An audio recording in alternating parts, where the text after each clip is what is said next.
பிஸ்மில்லாஹிர்ரஹ்மானிர்ரஹீம். அஸ்ஸலாமு அலைக்கும் வரஹ்மத்துல்லாஹி தஆலா வபரகாத்துஹு. Welcome to my channel. Today's Quran wash.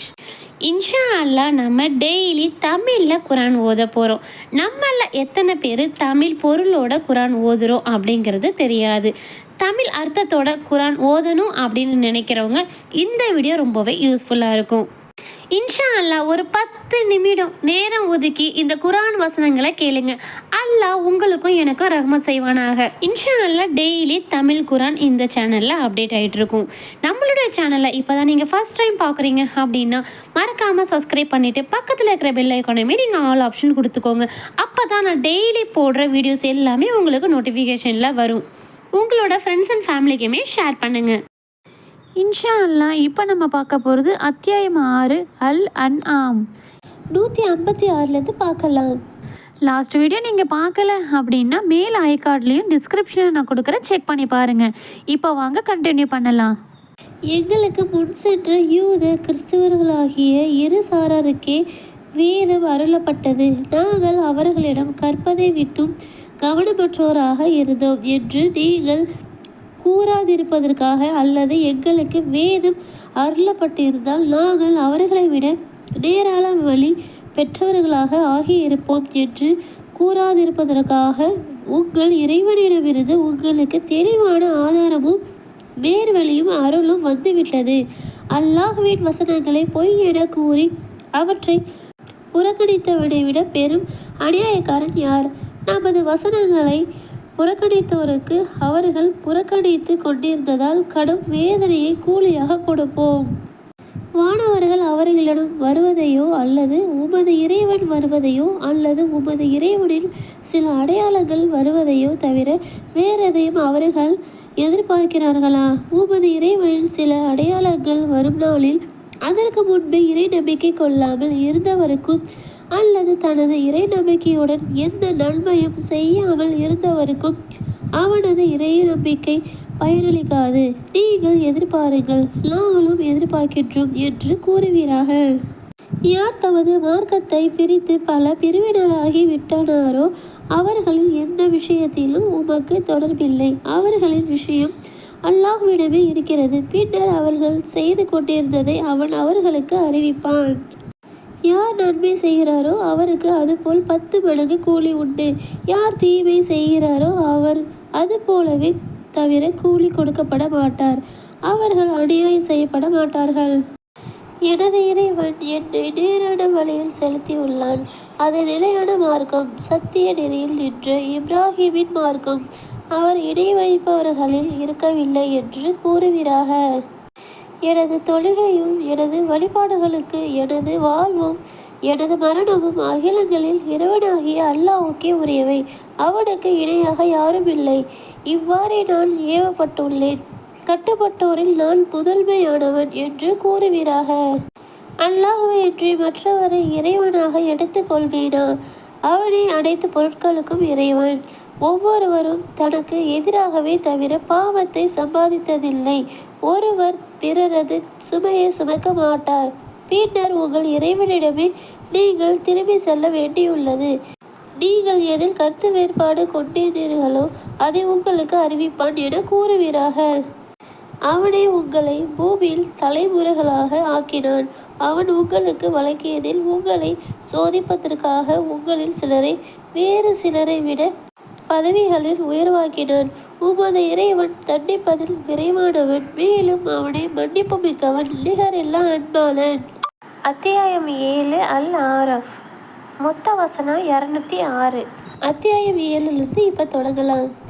அலிஃப் லாம் மீம் ஷாத். நபியே, இது உமது அருளப்பட்ட வேதம். எனவே இது பற்றி உமது உள்ளத்தில் எவ்வித நெருக்கடியும் ஏற்பட வேண்டாம். இதன் மூலம் நீர் எச்சரிப்பதற்காகவும் இறை நம்பிக்கையாளர்களுக்கு அறிவுரையாகவுமே அருளப்பட்டது. உங்கள் இறைவனிடமிருந்து எது உங்களுக்கு அருளப்பட்டதோ அதையே பின்பற்றுங்கள். அவனை என்று பொறுப்பாளர்களை பின்பற்றாதீர்கள். குறைவாகவே படிப்பினை பெறுகின்றீர்கள். எத்தனையோ ஊர்களை நாம் அளித்துள்ளோம். இரவிலோ அல்லது அவர்கள் முற்பகல் உறக்கத்தில் இருக்கும் போதோ நமது தண்டனை அவற்றை வந்தடைந்தது. நமது தண்டனை அவர்களிடம் வந்தபோது நாங்கள் அநியாயக்காரர்களாகி விட்டோம் என்று கூறியதே அவர்களின் கூக்குரலாக இருந்தது. நமது தூதர்கள் யாரிடம் அனுப்பப்பட்டார்களோ அவர்களையும் விசாரணை செய்வோம், அத்தூதர்களையும் விசாரணை செய்வோம், அறிவுடன் அவர்களுக்கு விளங்குவோம். நாம் கண்காணிக்காதவர்களாக இல்லை. அந்நாளில் நன்மை தீமைகளை எடை போடுதல் உண்மையாகும். யாருக்கு அவரது நன்மையின் எடைகள் கனத்து விட்டதோ அவர்களே வெற்றியாளர்கள். யாருக்கு அவரது நன்மையின் எடைகள் லேசாகிவிட்டதோ அவர்களே நமது வசனங்களில் அநியாயம் செய்ததால் தமக்கு தாமே நஷ்டத்தை ஏற்படுத்தி கொண்டவர்கள். பூமியில் உங்களை வசிக்க செய்தும் அதில் உங்களுக்கான வாழ்வாதாரங்களை ஏற்படுத்தினோம். நீங்கள் குறைவாகவோ நன்றி செலுத்துகின்றீர்கள். நாமே உங்களை படைத்து பின்னர் உங்களை வடிவமைத்தோம். பின்னர் ஆதாமுக்கு பணியுங்கள் என்று மாணவர்களிடம் கூறினோம். இப்லீஸை தவிர மற்றவர்கள் பணிந்தனர். பணிந்தவர்களில் ஒருவரான அவன் இருக்கவில்லை. உனக்கு நான் ஏவிய போது நீ பணியாமல் இருக்கும்படி உன்னை தடுத்தது எது என்று இறைவன் கேட்டான். நான் அவரை விட மேலானவன். என்னை நெருப்பால் படைத்தாய், அவரை களிமண்ணால் படைத்தாய் என்று இப்லீஸ் கூறினான். நீ இங்கிருந்து இறங்கிவிடு. இங்கு நீ பெருமையடிப்பது உனக்கு தகுதியானதல்ல. எனவே வெளியேறிவிடு. நீ சிறுமையடைந்தோரில் உள்ளவன் என்று இறைவன் கூறினான். அவர்கள் உயிர்ப்பித்து எழுதப்படும் நாள் வரை எனக்கு அவகாசம் அளிப்பாயாக என்று இப்லீஸ் கேட்டான். நீ அவகாசம் அளிக்கப்பட்டோரில் உள்ளவன் என இறைவன் கூறினான். நீ என்னை வழிகேட்டில் விட்டுவிட்டதால் அவர்களுக்காக உனது நேரான வழியில் உட்கார்ந்து கொள்வேன். பின்னர் அவர்களுக்கு முன்னாலும் பின்னாலும் வலப்புறங்களிலும் இடப்புறங்களிலும் வழிகெடுப்பதற்காக அவர்களிடம் வருவேன். அவர்களில் பெரும்பாலானவர்களை நன்றி செலுத்துவோராக காணமாட்டாய் என்று இப்லீஸ் கூறினான். இகழப்பட்டவனாகவும் விரட்டப்பட்டவனாகவும் நீ இங்கிருந்து வெளியேறிவிடு. அவர்களில் உன்னை பின்பற்றுவோரையும் அவர்களுக்கு உங்கள் அனைவரையும் கொண்டு நரகத்தில் நிரப்புவேன் என்று இறைவன் கூறினான். ஆதாமே, நீரும் உமது மனைவியும் சொர்க்கத்தில் வசியுங்கள். நீங்கள் இருவரும் விரும்பியவாறு உண்ணுங்கள். இம்மரத்தை நெருங்காதீர்கள். மீறினால் நீங்கள் அநியாயக்காரர்களுக்குள் ஆகிவிடுவீர்கள் என்று கூறினான். அவ்விருவருக்கும் மறைக்கப்பட்டிருந்த அவர்களின் வெட்கத்தலங்களை அவர்களுக்கு வெளிப்படையாக்குவதற்காக அவர்களிடம் கெட்ட எண்ணத்தை ஷைத்தான் ஏற்படுத்தினான். நீங்கள் இருவரும் மாணவர்களாகி விடுவீர்கள் அல்லது நிரந்தரமானவர்களில் ஆகிவிடுவீர்கள் என்பதற்காகவே இம்மரத்தை விட்டும் உங்கள் இறைவன் உங்களை தடுத்திருக்கிறான் என்று கூறினான். நான் உங்களுக்கு நலம் நாடுவோரில் உள்ளவனே. என் அவ்விருவரிடமும் ஷைத்தான் சத்தியம் செய்தான். அவன் அவ்விருவரையும் வஞ்சகத்தால் வீழ்த்தினான். அவர்கள் அம்மரத்தின் பழத்தை சுவைத்தபோது தமது வெட்கத்தலங்கள் அவருக்கு வெளிப்படையாக தெரிந்தன. சொர்க்கத்தின் இலைகளால் தங்களை மூடிக்கொள்ளலானார்கள். உங்கள் இருவரையும் இம்மரத்தை விட்டும் நான் தடுக்கவில்லையா? மேலும் ஷைத்தான் உங்களுக்கு பகிரங்க எதிரி என்று நான் உங்களிடம் கூறவில்லையா என அவர்களின் இறைவன் அவ்விருவரையும் அழைத்து கேட்டான். எங்கள் இறைவனே, எங்களுக்கு நாங்களே அநியாயம் செய்து விட்டோம். நீ எங்களை மன்னித்து அருள் புரியாவிட்டால் நாங்கள் நஷ்டமடைந்தோரில் ஆகிவிடுவோம் என இருவரும் கூறினார். நீங்கள் இறங்கிவிடுங்கள். உங்களில் சிலருக்கு பகைவராகுவீர்கள். உங்களுக்கு பூமியில் தங்குமிடமும் குறிப்பிட்ட காலம் வரை வாழ்க்கை வசதியும் உண்டு என இறைவன் கூறினான்.